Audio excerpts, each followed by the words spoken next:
Hey guys, welcome back to Critical Flick. Today I'll be reviewing Immaculate. So Immaculate is the newest horror movie from Neon. In this one we see director Michael Moen team up again with Sydney Sweeney. And in this one we see a young nun who's transferred to a new convent out in the Italy countryside. She doesn't know a lot of Italian. She's kind of thrown into this new world trying to find purpose in her religious journey. In the beginning of the film, she's this very wide-eyed and kind of optimistic individual that feels like she is doing her mission to God, and Sydney Sweeney does a great job of playing a character that really changes throughout this film. I'm going to try not to go into too many spoilers in this review, but I will say by the end, we get a very different individual than when this movie starts. Right off the bat, in the first couple scenes of this film, you get to see that there's going to be some great use of horror cinematography. It does a good job of balancing light and darkness to create some tense and some really claustrophobic moments at times. And that's a strong thing that carries throughout the film. There's one shot in particular that I think is so well blocked off and framed, and it's involving a scene where we're kind of really getting thrown into the main story of what's going on with our main character,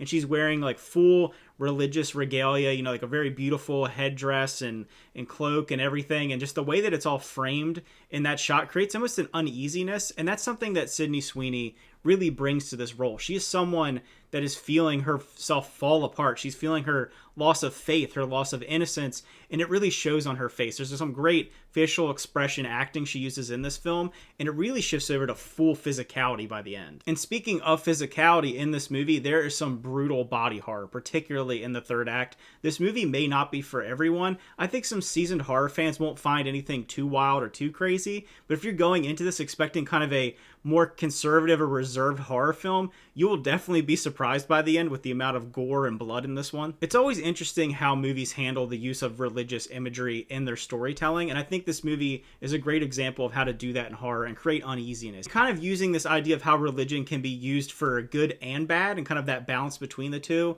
One being kind of the ultimate light of what religion should mean and kind of finding purpose in that, and the other of trying to use it for your own means and your own power in a way, and kind of how that fanaticism can lead to some of the worst atrocities. And I think they do that really well with this story. It may not be the most original story in the world. We've seen things similar to this. Even a film I saw last year, The Devil Conspiracy, while it's a movie not nearly as good as this film, it uses a pretty similar plot line of what's going on with the main story if you've seen that one. Obviously, this movie is, in my opinion, a much better film that's better made and better acted, but it is a similar story. I can't say enough about how good Sydney Sweeney's acting is in this film. Obviously, if you've seen her in other roles, whether it's Euphoria or obviously the really successful Anyone But You, this is a very different role and a very intense role. I think the last scene of this film really cements herself as a future horror scream queen. I don't even know how she was able to pull that off. It was the most guttural and intense moment in a horror movie that I've seen in a really long time. And it doesn't really shy away from showing these brutal moments.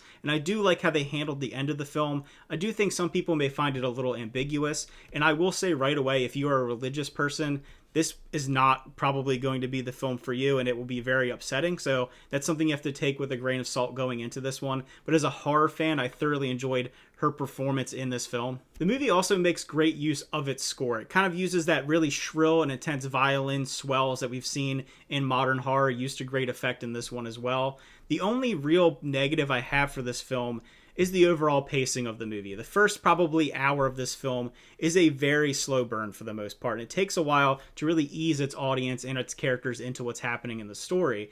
But I do think it does pay off by the end of the movie. It could have felt a little bit tighter. I mean, at this movie being just around an hour and a half, it still felt just a touch long in the middle third. It starts to ramp up, and then things start to really slowly progress until we get that really bombastic third act, that last 25 minutes or so. So if I were to rate this one, I would give it a 7.5 out of 10. We had a couple good ones this weekend, so I'm glad to see that horror is kind of back in action again. I feel like we've gotten some pretty good horror movies that have been coming out over the years. It's become this kind of prestige genre, so I'm really happy to see that. So if you end up checking out this one, let me know what you thought about it in the comments below. I always like to hear people's opinions, particularly on these types of films, because it's one of those things where someone could go into this movie and easily absolutely hate it. I think there's others that will go into this movie and think it's amazing and one of the best movies of the year. So I always like to hear what people think. Leave those comments down below. Thanks for watching. Remember to like and subscribe, and see you guys next time.